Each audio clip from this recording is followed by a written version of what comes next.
ជំរាបសួរបងប្អូនដែលជាអតិថិជនរបស់បរិយាបន្នក្រុមឯកពីតាមផ្លូវ60ម៉ែត្រទាំងអស់គ្នាបងប្អូនថ្ងៃនេះគឺមកបង្ហាញជូនក៏ដូចជាចាបញ្យលនៃ Master Plan ប្លង់មេរបស់យើងដែលយើងថាហេតុអីបានជាយើងបែងចែកប្លង់មេរបស់យើងបែបហ្នឹងអញ្ចឹងសម្រាប់នៅក្រុមឯកតបផងដែរយើងមានការបែងចែក40%ទៅលើហេដ្ឋារចនាសម្ព័ន្ធអញ្ចឹងទៅលើហេដ្ឋារចនាសម្ព័ន្ធហ្នឹងមានតែគេចាគឺយើងមានដូចជាប្រភេទ Club House ផ្លូវថ្មើរជើងចំណុចក្នុងវងមូលចាសួន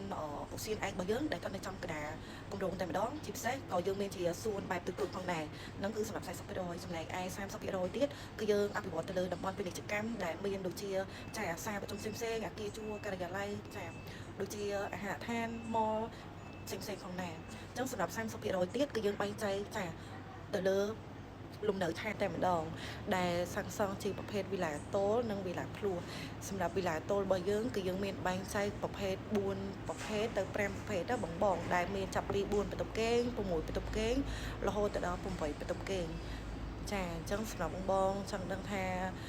ព័ត៌មានបន្ថែមនៅក្នុងក្រុមបងអាចផ្ដល់ជាលេខទូរស័ព្ទក្រុមការងារផ្នែកលក់ក៏ដូចជានាងខ្ញុំផ្ទាល់នឹងតាក់ទងទៅបងបាត់បន្ថែមទៀតចាអរគុណ